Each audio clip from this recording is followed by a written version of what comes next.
예, 에스겔서 12장 우리 17절로 20절까지 우리 다 같이 합독하시겠습니다. 여호와의 말씀이 또 내게 임하여 이르시되 인자야 너는 떨면서 내 음식을 먹고 놀라고 근심하면서 내 물을 마시며 이 땅 백성에게 말하되 주 여호와께서 예루살렘 주민과 이스라엘 땅에 대하여 이르시기를 그들이 근심하면서 음식을 먹으며 놀라면서 그 물을 마실 것은 이 땅 모든 주민의 포악으로 말미암아 땅에 가득한 것이 황폐하게 됨이라. 사람이 거주하는 성읍들이 황폐하며 땅이 적막하리니 내가 여호와인 줄을 너희가 알리라 하셨다 하라. 아멘. 성읍들이 황폐하며 땅이 적막해지면 하나님이 여호와이심을 알게 될 것이다. 그러니까 하나님이 여호와이심을 알게 하려면 어떻게 돼야 된다고요? 성읍이 황폐하고 땅이 적막해져야 돼요. 한마디로 망해야 된다 그 소리예요. 망해야 하나님이 여호와이심을 알게 될 것이다. 이스라엘 백성들은 망하기를 구했을까요? 그렇게 구한 적이 없어요. 그러니까 백성들의 구함대로 되어졌을 때 하나님이 여호와이신 줄 아는 게 아니고 하나님이 말씀하신 대로 되어졌을 때 비로소 하나님이 여호와이신 줄을 알게 될 것이다. 목적이 어디 있습니까? 목적이 만약에 잘 사는 데다가 둔다면은 이거는 전혀 안 맞는 얘기죠. 전혀 안 맞는 얘기인데 하나님이 여호와이심을 알게 하는 게 목적이라면 이렇게 되는 게 맞지요. 그러니까 우리는 성경을 볼 때 하나님의 근본 의도, 근본 뜻이 어디 있는가를 찾아야 되는데 우리를 잘 살게 하려는 것이 목적이라면 우리가 날마다 기도하는 대로 그대로 응답받는 것이 목적이 돼야 됩니다. 그걸 목표로 삼아서 날마다 그것을 구하고 또 응답받는 그런 것이 이어져야 됩니다. 그런데 성경을 하나님이 우리에게 주신 이유는 우리 잘 살라는 게 아니고 하나님이 여호와이심을 깨달아 알고 그를 경외하며 그 안에서 하나님이 본래 예정하셨던, 본래 계획하셨던 그 복에 참여하게 하려는 거예요. 그러니까 우리끼리 잘 살게 하려는 게 아니라 하나님의 그 복 가운데 우리를 참여시키려는 거예요. 참여시키려니까 우리가 그 하나님을 알아야 돼요. 그 하나님을 찾아야 되고 그 하나님을 만나야 되고 그 하나님과 함께 살아야 돼요. 그러려면 우리 뜻대로 이루어지길 원하는 게 아니라 하나님의 뜻대로 이루어져야만 그게 이루어져요. 그래서 우리 주님께서도 우리의 소원을 구하라고 말씀하신 적이 없고요. 그의 나라와 그의 의를 구하라고 말씀하시죠. 그리하면 우리에게 필요한 것도 하나님은 마치 덤처럼 주실 것이다. 그러니 우리가 구할 것은 우리의 나라와 우리의 소원이 아니고 하나님의 나라와 하나님의 의다. 그걸 목표로 삼으면 그 나머지 것들은 하나님이 필요한 대로 공급해 주실 것이다. 그 말이죠. 그러면은 우리는 정말 복 있는 자의 삶을 살게 될 것입니다. 그래서 우리가 성경을 대하고 성경을 배울 때에 목적을 어디에 둘 것인가 분명히 기준을 세워서 접근을 해야 됩니다. 안 그러면 성경 속에서 사실 안 좋은 이야기를 들 때가 더 많아요. 오늘 에스겔서의 말씀도 사실은 우리에게 막 복을 준다는 막 기쁜 소식만 전하는 게 아니고요. 선지자의 입을 통해서 엄청나게 신랄하게 좀 비판도 하고요. 또 책망도 하고 저주도 하고 때로는 화를 선언하시는 그런 말씀이기도 해요. 그러니까 이걸 만약에 문자 그대로 우리가 받아들이면 굉장히 무거워요. 무거울 수 있고 우리가 이렇게 무거운 말씀을 들어야 되나. 우리는 복된 말씀을 듣고 싶은데 하나님은 이런 마치 저주 같은 이런 말씀을 자꾸 하시니까 듣기 싫다. 혹시 우리의 목표의식을 딴 데다 두고 있으면 이런 말씀은 귀에 안 들려올 수 있어요. 그래서 제가 이 방향을 좀 잘 설정하셔서 우리 말씀을 대할 때에 어디다 목표를 두고 대할 것인가를 먼저 생각하시라고 이 말씀을 서두에 드립니다. 자, 에스겔의 말씀은 우리 아까 권사님 기도하신 것처럼 언약된 국토 회복이 궁극적인 목표에 있는데, 그러나 그 과정에서는, 자, 그 국토를 회복한다는 말은 그 전에 뭐가 있다는 얘기예요? 국토를 잃어버린다는 것이 전제되어 있어요. 그러니까 하나님께서 언약된 이스라엘 땅을, 예루살렘 땅을 하나님이 회파를 하셔요. 회파를 하시고 그곳에 있던 백성들은 다 포로로 이방 땅에 끌려가게 만들어요. 그러니까 그 땅은 완전히 파괴가 되어지고 완전히 백성들은 정말 비참한 상황에 빠져요. 그런 과정을 거치고 마침내 국토 회복입니다. 그러니까 이 국토 회복만 우리가 생각하면 굉장히 정말 기쁜 소식인데, 그 이전에 국토를 잃어버린다고 하는, 다시 말하면은 우리가 뭐 예를 들자면 아파트를 하나 새로 짓는다 하면은 아파트를 새로 짓기 전에 먼저 그 주변의 땅을 다 정지해야 되는데, 그러려면 기존에 허술한 집들은 다 헐어야 돼요. 기존에 살고 있는 거는 파괴를 해야 돼요. 이걸 건설적 파괴라고 할 수 있어요. 건설을 위한 파괴예요. 그러니까 나쁜 건 아니지만 그 파괴 현장에 들어있는 사람들한테는 굉장히 불편하지요. 힘들어요. 그러나 궁극의 하나님의 목표를 알면 이거는 꼭 필요한 일이고 중요한 일이다. 좋은 일이다. 우리를 더 좋게 하시려고 하시는구나 라고 생각해서 우리가 기쁨으로 받아들일 수가 있고, 그렇게 하시는 하나님의 그 영광 앞에 우리가 경외심을 가지고 그분이 하시는 일을 바라볼 수가 있어요. 그러나 우리의 목표가 거기까지 도달 안 하고 하나님의 뜻을 모른다면 우리는 굉장히 실망할 수 있어요.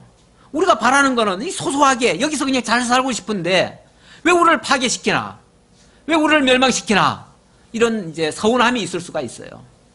좋으신 하나님이 아니네. 하나님은 좋으신 하나님이라더니 좋지 않으시네. 이럴 수도 있어요. 네. 그래서 먼저 국토 회복이라고 하는 거는 있지만 먼저 회파의 내용이 있다. 그래서 에스겔은요, 전체가 48장이에요. 굉장히 길어요. 긴데 그 절반 뚝 잘라가지고 24장까지는 계속 회파한다는 얘기예요. 회파한다는 얘기고, 지금 우리는 그 중에서 절반, 그 회파한다는 얘기의 절반을 지금 가고 있어요. 그러니까 12장에 가고 있죠. 그러니까 아직은 막 회파한다는 것의 절정이에요. 계속 회파한다는 얘기가 나와요.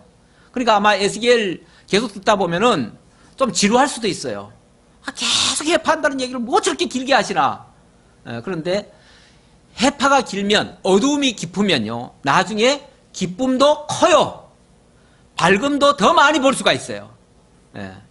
그래서 지금은 좀 공고한 때일 수 있어요. 지금 이 말씀을 듣는 순간은 공고할 수 있지만, 그러나 우리는 소망을 가지고 이걸 보는 거예요. 소망 없이 이걸 보면 절망이 돼버려요. 그러나 소망이 있는 자에게는 절대 절망은 있을 수가 없습니다. 자, 지금 에스겔서 12장의 말씀, 물론 뭐 계속해서 와가지고 계속 예루살렘이 파괴되어진다, 왜 해파되는지 아느냐, 너희들은 우상을 섬겼다, 하나님을 불신했다, 이런 식으로 지금 말씀하셔요. 그렇기 때문에 너희들은 이렇게 망할 수밖에 없다라고 하면서 아주 구체적인 사례를 들어가면서 얘기를 하시는데 예조까지 보여줘요. 그러니까 말씀으로 전하라고 하는데 말씀으로는 사람들이 못 알아들어요.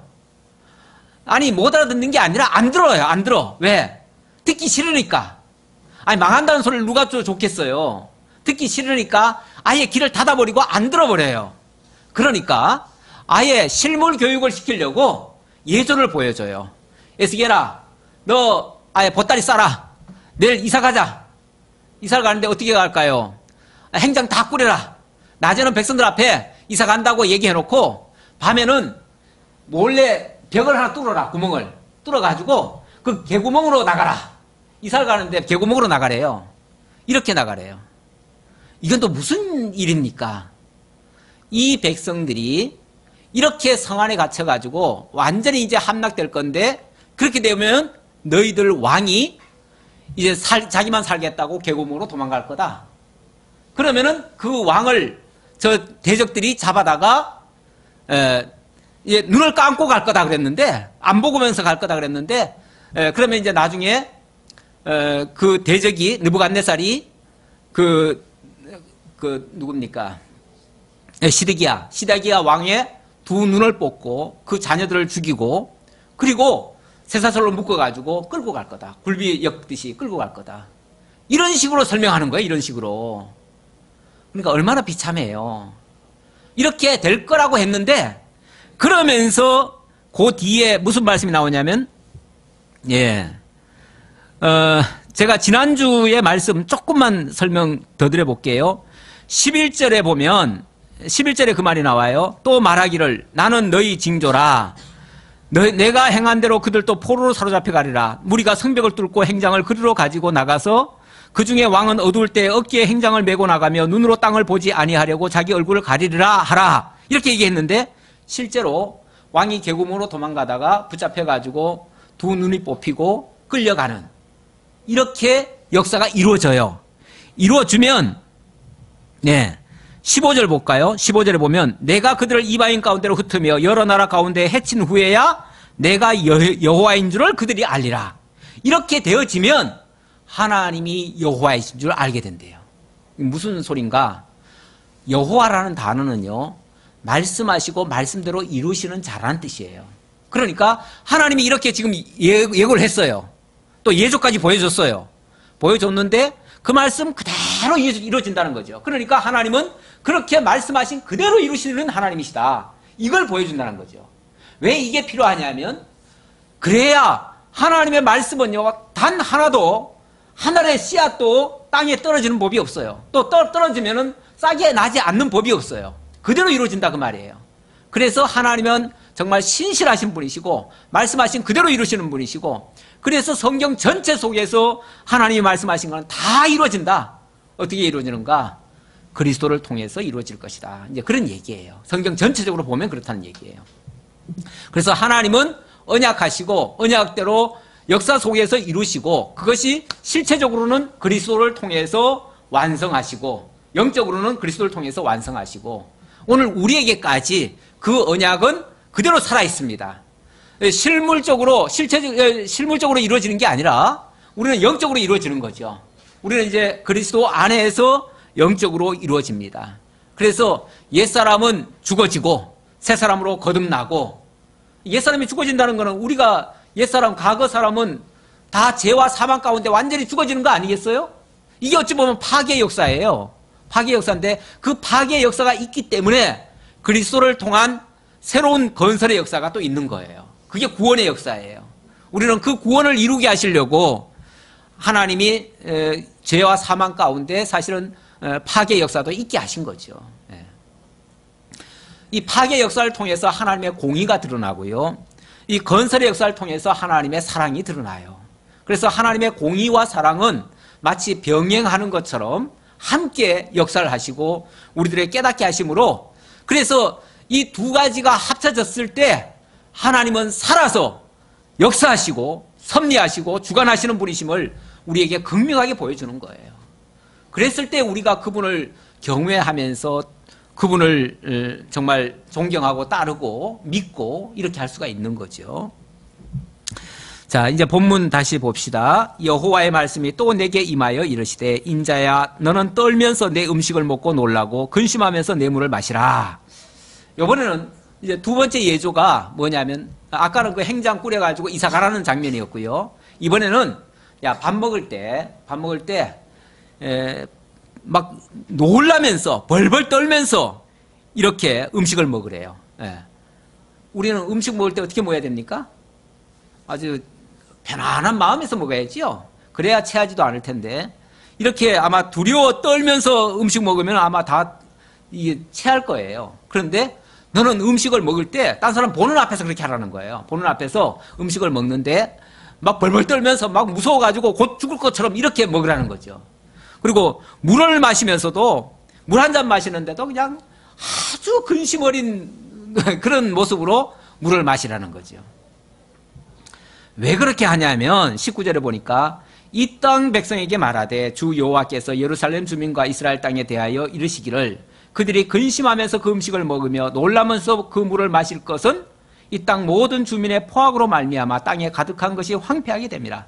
결국 이 백성들이 이제 잠시 후면은 먹는 거 하나도 제대로 못 먹고 물조차도 마음껏 못 마시게 될 거다. 왜냐하면 막 쫓기면서 이제 기근 상태에 빠지고, 사실 예루살렘 성이 느부갓네살에 의해서 몇 년간 포위를 당합니다. 그러면 사실 먹거리도 없어요. 먹거리도 없고 나중에는 정말 물도 마실 수가 없고요. 옛날에 히스기야가 수로를 건설을 해가지고 성 안으로 물이 자동으로 들어오게는 돼 있어요. 그래서 물은 끝끝내까지 먹었다고 할 수 있지만 얼마나 두려워 떨었겠어요. 그 안에서 나중에는 양식이 떨어져가지고 정말 심지어는 똑같은 상황은 아니지만은 먹거리가 없으니까 합분태도 먹고요. 합분태는 지금으로 말하면 비둘기 똥이에요. 정확한 표현은 모르겠지만은 어쨌든 문자 그대로는 비둘기 똥이에요.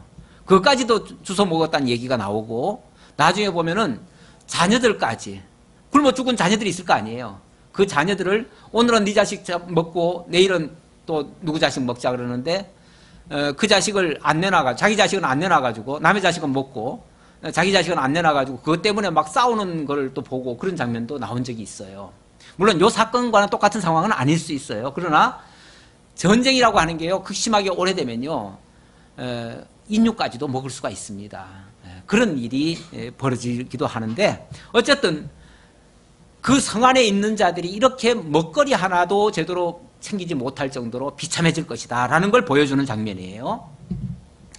사람이 거주하는 성읍들이 황폐하며 땅이 적막하리니 내가 여호와인 줄을 너희가 알리라. 이렇게 되어졌을 때 비로소 그 전까지는 설마 우리가 하나님의 백성들인데 하나님이 우리를 내버리겠느냐, 설마 우리가 망하겠느냐, 이 성 안에 하나님이 함께 하실 텐데 우리가 망하겠느냐, 이러고 있다 그 말이에요. 실제적으로는, 내막적으로는 하나님 다 떠났으면서 그 마음은 하나님에게서 멀어져 있으면서 하나님께로부터 받는 은혜는 다 받으려고 하고, 이게 이제 착각이죠. 엄청난 착각이었죠. 21절입니다. 그래서 하나님은 그들 속에 가지고 있던 정말 말도 안 되는 속담 같은 거, 그런 것들이 싹 사라지게 만들어 버리겠다, 그런 식으로 하신 말씀입니다. 여호와의 말씀이 또 내게 임하여 이르시되, 우리 한번 교독해 봅시다. 시작. 인자야 이스라엘 땅에서 이르기를 나날이 더디고 모든 묵시가 사라지리라 하는 너희의 이 속담이 어찌 되리냐. 그러므로 너는 그들에게 이르기를 주 여호와께서 이같이 말씀하시기를 내가 이 속담을 그치게 하리니 사람이 다시는 이스라엘 가운데에서 이 속담을 사용하지 못하리라 하셨다 하고, 또 그들에게 이르기를, 우선 거기까지만 봅시다. 하나님께서 이제 때가 되면, 이제 조금 있으면은, 그 말이죠. 조금 있으면 지금까지 이런 속담이 쭉 흘러내려왔는데 이 속담 싹 없어지게 하겠다. 무슨 속담이냐면, 무슨 속담입니까? 날이 더디고 모든 묵시는 사라지리라. 날이 더디고 모든 묵시는 사라지리라 하는 이러한 속담. 이 말은 원래 선지자가, 참 선지자죠. 참 선지자인 예레미야나 이 에스겔은 계속해서 이스라엘의 지금 패망을 예언을 하고 있습니다. 사실 이 선지자들 말고도 이사야나 그 이전에 다른 선지자들도 정말 이스라엘의 패망에 대해서 여러 번 경고를 했습니다. 그런데 거짓 선지자들은 계속해서 그 말을 반박하면서 저런 엉터리 같은 얘기를 하는 저런 말 듣지 말아라. 그런 말은 다 개꿈이다. 개꿈 같은 소리다. 여기 묵시는 사라지리라 하는 말은 이 개꿈 같은 얘기다 그 말이죠. 그러면서 그런 얘기 듣지 말아라. 그런 일은 없다. 그리고 날이 더디다는 말도 절대 그런 일은 안 온다 그 말이죠. 그런 일은, 왜냐하면 우리는 하나님의 백성인데, 하나님의 백성이면 길이길이 우리를 보호하시고 지켜주시겠지. 뭐 우리가 좀 잘못했다고 하나님 그러시겠느냐. 이런 식으로 말을 한다는 거죠. 그러면서 하나님의 묵시를 완전히 그야말로 묵살한다는 거죠. 묵살한다. 물론 뭐 사람의 입으로 한 말이라면 그건 무시해도 돼요. 무시해도 되지만 정말 하나님께서 예언의 말씀으로 하신 거면, 참 선지자를 통해서 하신 말씀이면 그걸 무시하면 안 되는데, 그걸 경고로 받아들여야 되는데 그거를 계속 무시했던 거죠. 그건 이제 거짓 선지자들이 그런 식으로 반박하기 위해서 그런 속담을 만들어 가지고 백성들에게 전파해 가지고 백성들이 그렇게 믿고 있다 그 말이죠. 근데 그건 어디까지나 거짓말을 믿은 거예요. 거짓말 믿었는데 하나님이 그들이 그 거짓말에 속아가지고 하나님을 만홀히 여기고 하나님의 말씀이 그렇게 안 이루어질 거다라고 생각하고 있으니까 그걸 없애버리겠다 그 말이죠. 그러면서 이 속담을 사용하지 못하리라 하셨다 하고, 또 그들이 이르기를 날과 모든 묵시의 응함이 가까우니, 시작. 이스라엘 족속 중에 허탄한 묵시나 아첨하는 목소리 다시 있지 못하리라 하라. 예, 허탄한 묵시나 아첨하는 복술, 허탄한 묵시, 아첨하는 복술. 이 아첨한다는 말은 선지자들이 진짜 배기도 있고요, 가짜들도 많아요. 가짜들도 많은데 이 가짜들의 특징은 뭐냐면 백성들에게 아첨을 해요. 다시 말하면 하나님의 말씀을 그대로 듣든지 아니 듣든지 그대로 외치는 자들이 아니라 백성들이 뭘 좋아하는가, 백성들이 기뻐하는 일은 뭔가, 백성들이 싫어하는 것은 뭔가, 그걸 연구해가지고 백성들 싫어하는 말은 절대 안 해. 그게 하나님의 말씀이라도 안 해요. 안 하고 백성들이 듣고 싶어 하는 말만 골라서 해요. 그걸 아첨한다 그래요. 아첨한다. 이 아첨하는 선지자들이 많았었다 그 말이에요. 많아가지고 그 아첨하는 선지자들이, 그러니까 엄밀하게 말하면 거짓 선지자들이죠. 그 거짓 선지자들이 결국 하나님의 말씀이 올바로 전파되는 걸 갖다가 자꾸만 무시를 한 거예요. 그러다 보니까 이 참 선지자는 정말 외로워요. 왜냐하면 전해놓고 나면 백성들의 호응을 못 받고요, 지도자들은 당연히 배척하지요. 오히려 죽이려고 하지요. 죽이려고 하는데 이거 도망을 다녀야 돼요. 사실 참 선지자들은요, 바른 소리 해놓고 쫓겨다녀요. 쫓겨다니는데 어떨 때는 굴속에 들어가 있어요. 이사야 같은 경우가 굴속에 들어가 있었잖아요. 굴속에 들어가 있을 때 까마귀가 먹거리 갖다가 날라줘가지고 겨우겨우 연명하고 있었어요. 오죽하면은 이사야가 이제 이 세상은 전부 다 가짜 선지자들로 다 가득 차 있고, 물론 그때는 시대는 좀 다르지만은, 그때는 아합 왕 시대인데 엘리야, 죄송합니다. 엘리야 시대 때, 너무 이제 완전히 너무 외롭고 자기 편은 진짜 하나도 없는 거죠. 그러니까 하나님, 이만하면은 저도 이제 많이 살았으니까 이제 그만 데려가시죠. 날 데려가 주시는 게 제가 고맙겠습니다. 이 생명 거두어 달라고. 더 이상 쫓겨다니는 것도 지겹고, 백성들한테 외쳐봤자 백성들 아무도 호응 안 하고, 그러니 차라리 날 좀 데려가 달라고 그렇게 얘기를 하죠. 그랬더니 하나님의 응답은, 야, 너 말고 지금 숨어서 이 말씀을 깨닫고 전하는 자가 7,000명 내가 남겨놨다.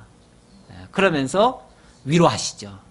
겉보기는 아무도 없는 것 같지만 그래도 바른 말씀을 듣고 그 말씀에 호응하는 자들이 있어요. 있어요.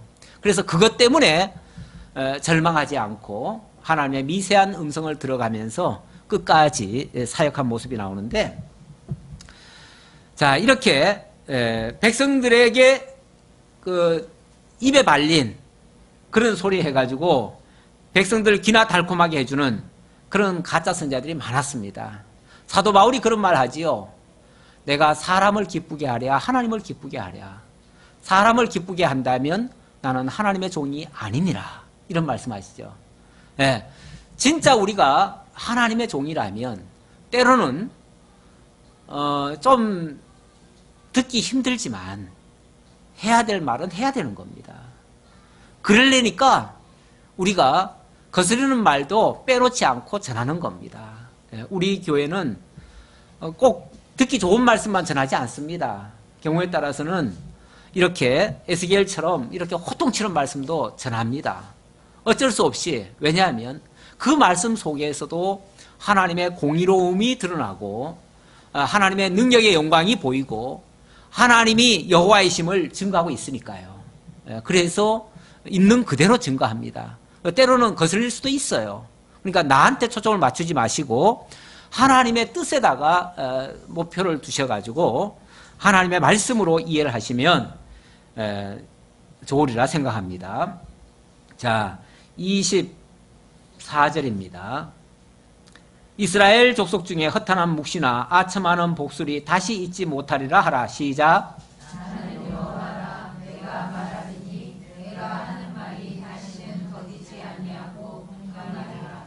나는 족속이여 내가 너희 생전에 말하고 이루리라. 나 주 여호와의 말이니라 하셨다. 예, 내가 너희 생전에 말하고 이루리라.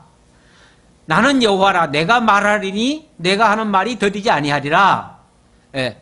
자, 계속해서 나는 말하고 이루는 자다. 이 말을 하는 거예요. 나는 말하고 이루는 자다. 왜 그 말을 강조하냐면 그렇기 때문에 나는 여호와다 그 말이에요. 그렇기 때문에 여호와고 그래서 너희들에게 내가 한 말은 어느 거 하나도 허투루 땅에 떨어지는 법이 없다. 예. 없어지는 것이 없다. 헛말이 없다 그 말이죠. 하나님의 말씀은 다 그대로 이루신다. 그래서 우리가 그 하나님을 가리켜서 뭐라고 그러냐면 신실하시다. 하나님은 한번 뱉으신 말씀을 철회하지도 아니하시고 그대로 이루시는 여호와셔요. 그래서 하나님은 여호와이심을 우리가 굳게 믿습니다. 자, 26절로 또 한번 교독해 보죠. 여호와의 말씀이 또 내게 임하여 이르시되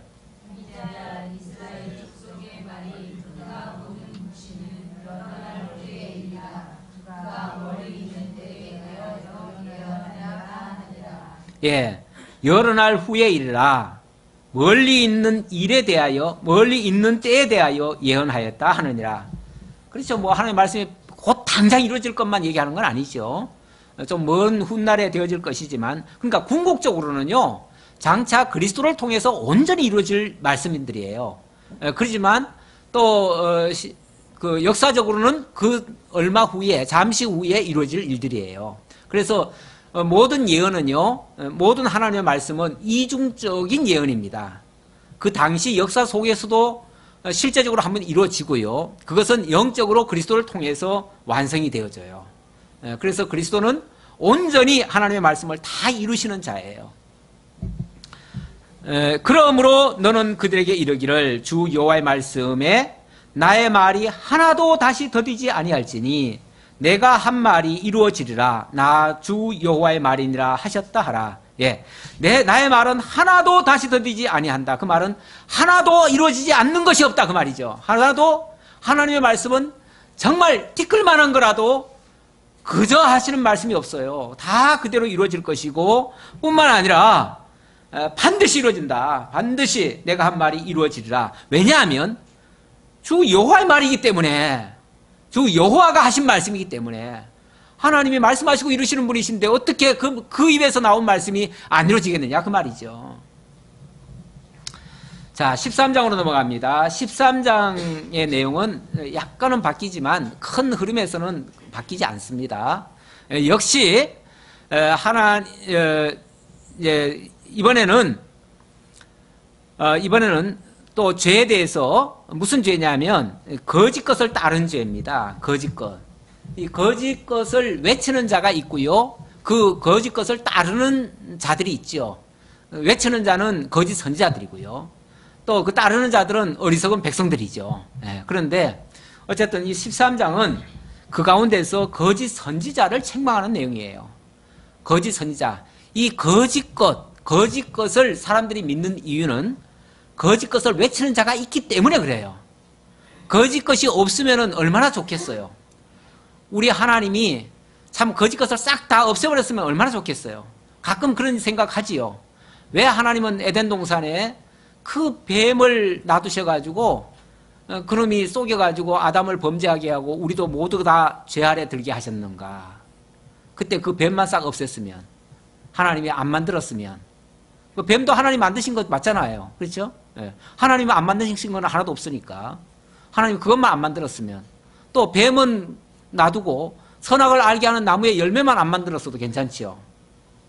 그런데 하나님은 그걸 만들어서 그걸 먹는 날에는 죽으리라 말씀하시고 결국은 다 먹은 상태에서 다 죽게 만들었어요.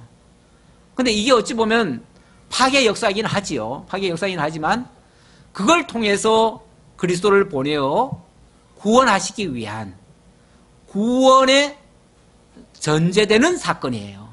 구원을 이루시려니까, 하나님의 사랑을 보이시려니까, 구원 아니고는 하나님의 사랑을 보일 방법이 없어요. 그래서 하나님의 사랑을 보이시려고 하나님은 하나님을 대적하지 못하도록 그런 하나의 법을 만드시고 그 법에 의해서 죄 아래 들게 만드신 거죠. 결국 하나님께서 당신의 영광을 보이시기 위해서 그렇게 하셨다라고 말씀드릴 수 있고요. 그래서 거짓 것들도 싹 없앴으면 좋겠는데 안타깝지만 하나님은 그것들을 놔둬요. 언제까지요? 주님 심판하시기 위해서 다시 재림하실 때까지. 공식적으로는 그렇습니다. 공식적으로는 주님이 이 땅에 오셔서 그것들을 싹 다 진멸했으면 좋겠는데 그것들 진멸 안 하시고 일부만 저거 하시고는 그냥 내버려 두고 계셨어요. 그래서 세상 끝날까지 이제 가면 갈수록 주님의 날이, 심판의 날이 가까워 올수록 더 많이 활개칠 거예요. 그래가지고 이 세상에도요 거짓 선지자들이 너무너무 많이 활동을 해요. 이거 우리가 부인할 수 없는 현실로 받으셔야 됩니다. 그런데 이스라엘을 망하게 한 그 주범도 사실은 그 거짓 것을 전하는 거짓 선지자들이에요. 그래서 그들의 죄악을 고발을 하십니다. 자, 13장 1절로 7절에서는 거짓 점괘를 가지고 말하는 거짓 선지자들에 대해서 화를 선언하는 장면인데요. 또 한번 교독 좀 해보지요. 여호와의 말씀이 내게 임하여 이르시되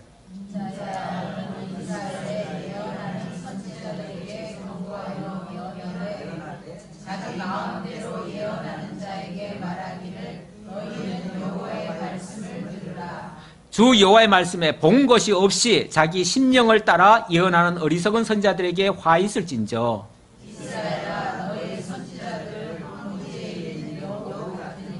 예, 우선 4절까지 공독했습니다.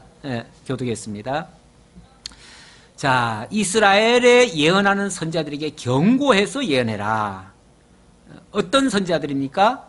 자기 마음대로 예언하는 자들, 이렇게 얘기합니다. 자기 마음대로 예언하는 자들.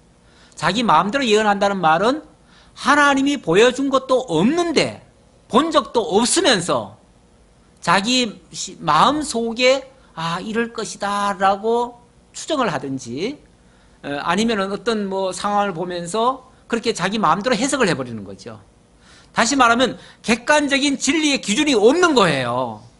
진리의 기준 없이 자기 생각이나 자기 말을 가지고 마치 하나님의 말씀인 양 빈자해가지고 그런 식으로 사람들에게 전하더라 그 말이죠. 이게 거짓 선자입니다. 참 선자는 객관적인 진리의 기준이 있는 거죠. 하나님이 분명히 보여주신 거죠. 확인을 시켜준 거죠. 그래가지고 검증이 된 걸 가지고 이제 전하는 것. 그거는 이제 정말 참 선지자들의 말이죠. 그래서 참 선지자의 말과 거짓 선지자의 말은 나중에 가면 뭘로 구별이 되냐면 거짓 선지자의 말은 이루어지는 법이 없어요. 그러나 참 선지자의 말은 그대로 이루어져요. 그래서 그 결과가 참인지 거짓인지를 알게 할 것이다. 이렇게 말씀하시는데 어쨌든 제일 위험한 게 자기 마음대로 해석하는 거예요. 자기 마음대로 생각하는 거예요. 객관적인 진리의 기준이 없는 거예요. 오늘날로 말하면 성경이라고 하는 하나님께서 아주 특별한 당신을 보여준 유일한 계시의 말씀을 주셨는데 이 성경을 제껴놓고 지금은 본다고 해가지고 무슨 하늘에서 특별 계시를 따로 받는 거, 또 자기 생각대로 하는 거, 이렇게 묵상하다가 갑자기 뭐가 퍽 떠오르는 거, 이런 거 가지고 하나님이 내게 말씀하시기를 이렇게 말하면 그거는 완전히 지금으로 봐서는 그게 거짓이에요. 지금은 그게 거짓이에요. 왜냐하면 객관적인 기준이 있잖아요. 근데 객관적인 기준을 갖다가 무시해버리면, 왜냐하면 하나님께서 특별 계시를 성경을 통해서, 구약에는 물론 특별 계시가 기록되기 전까지는 선자들이 있었죠. 그 선자들에게 보여주고 기록을 하게 했어요. 기록을 하게 한 거 외에는 가짜입니다. 전부 다. 그래서 기록한 걸 가지고 지금은 하나님이 무슨 따로 계시를 또 주는 게 아니에요. 그 기록된 말씀을 가지고 우리들에게 들려줘요. 그리고 이 계시의 말씀, 요한계시록을 끝으로 해가지고 이 계시의 말씀을 더하거나 빼는 자는 성경에 있는 모든 저주가 임할 것이다. 그렇게 얘기를 해요. 그래서 이 성경 말씀 빼고 다른 걸 가지고 얘기를 하면 큰일 나요, 이제.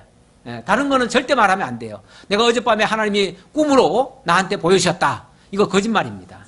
설령 그가 꾼 것이 사실을 할지라도 그건 그냥 개꿈일 뿐이에요. 그거는 하나님 말씀이 아니에요.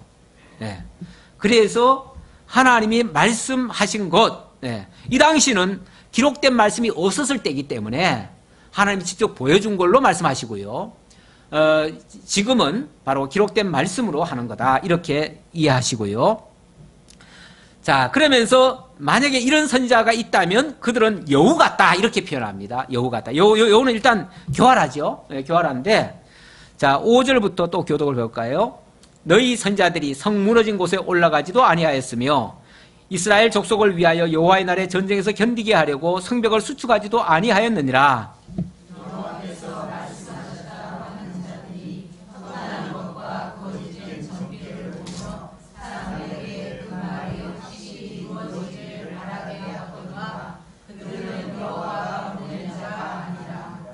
다 같이 너희가 말하기는 여호와의 말씀이라 하여도 내가 말한 것이 아닌즉 어찌 허탄한 묵시를 보며 거짓된 점괘를 말한 것이 아니냐.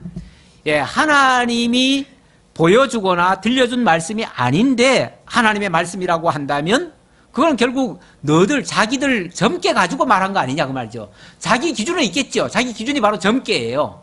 그 자기 생각대로 한 거니까 자기가 결국 점쳐가지고 알아낸 내용을 가지고 하나님 말씀이라고 얘기를 하니 그건 아니다 그 말이죠. 왜냐하면 그렇게 하나님 보여준 적이 없으니까.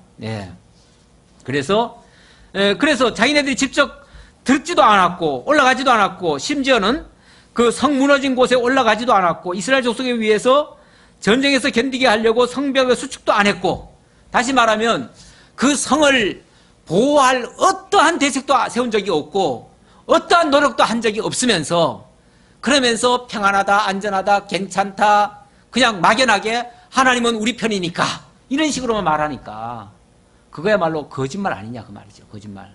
하나님이 평강을 준 적이 없는데 어떻게 자꾸 평강만 얘기하냐는 거죠. 근데 백성들이 듣기는 평강 하는 소리가 제일 듣기 좋으니까 계속 그 소리만 했다는 거죠. 오늘날도 그래서 이 강단에서 하나님의 말씀을 전한다고 하면서 듣기 싫은 말씀은 다 빼놓고 정말 좋은 말씀, 소위 말해서 아주 달콤한 말씀, 평강을 준다, 뭐 안전하다, 자관, 이 좋은 말씀, 편안한 말씀만 계속 들어버리면은 그러면은 하나님의 진짜 뜻을 몰라요. 진짜 뜻을. 그게 제일 위험한 거죠.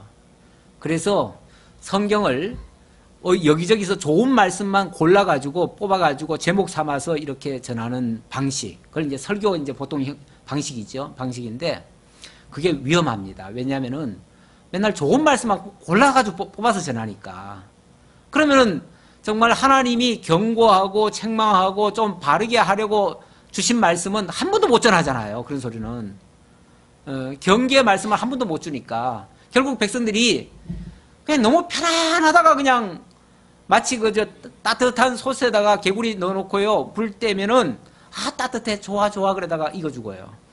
그런 것처럼 그냥 맨날 좋은 것만 먹다가 그냥 가는 거죠.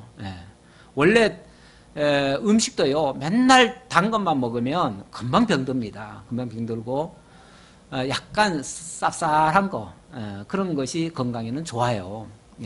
우리의 하나님 말씀도 병행해서 주십니다. 항상 병행해서 주시는데 그렇다고 막 정죄하고 막 두려워 떨게 하고 막 이렇게만 하라는 얘기는 아니에요.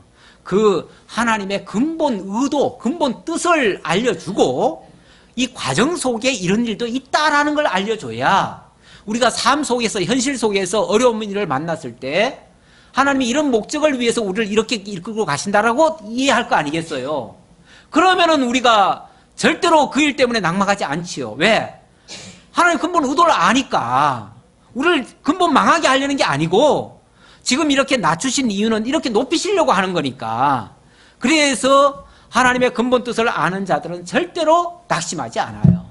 이렇게 전체적으로 우리가 좀 알면서, 그래서 하나님의 큰 뜻을 읽을 줄 알면서 부분을 해석해 들어가면 이 세상에 일어나는 어떠한 일도, 어떠한 두려운 일도 다 이겨낼 수 있는 힘이 이루어지죠.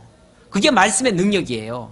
하나님의 말씀은 살았고 운동력이 있어 심령의 골수 모든 것까지 다 찔러 쪼개기까지 하면서 새롭게 하고 거듭나게 하고 변화시켜 가는데, 그렇게 할 때에 좋은 것만 어떻게 해가지고 하겠어요. 우리 속에 있는 나쁜 것들도 다 끄집어내야 되는데, 막 수술하듯이 하셔야 되는데, 그러려면 하나님이 그렇게 역사하시도록 다 받아들일 자세가 돼 있어야 돼요. 어떠한 상황도 어떠한 것도 다 받아들일 수 있는 그러한 성도들이 정말 하나님의 말씀에 굳게 서서 이 세상의 모든 악한 것들을 다 이겨내고 진리 안에서 하나님의 자녀로서, 종으로서 하나님의 의에 참여할 줄 믿습니다. 기도하겠습니다. 아버지 하나님 감사합니다. 우리를 사랑하셔서 궁극적인 하나님의 사랑 가운데로 이끌어 들이시고 하나님의 의로 우리를 온전케 해주실 줄 저희들 믿습니다. 하지만 그 과정에 여러 가지 어려운 일을 통해서 하나님의 공의를 깨닫게 하시고 하나님의 사랑을 또한 깨닫게 하시려고 이 모든 어려운 일들도 때로는 역사하신다는 사실을 오늘 말씀을 통해서도 확인을 했습니다. 하나님은 정말 살았고 하나님의 말씀은 그대로 역사하시고 이루어지는 걸 저희들 믿습니다. 그러기에 하나님은 살아계신 여호와이심을 우리가 믿고 그분이 약속하신 그리스도를 나의 주로 믿고 고백하며 그분만을 따라가기를 결심합니다. 아버지 하나님, 말씀에서 벗어나지 않는 저희들 되게 하시고 항상 말씀 안에서 승리하는 저희 모두가 되게 하옵소서. 감사드리옵고 예수님의 이름으로 기도하옵나이다. 아멘.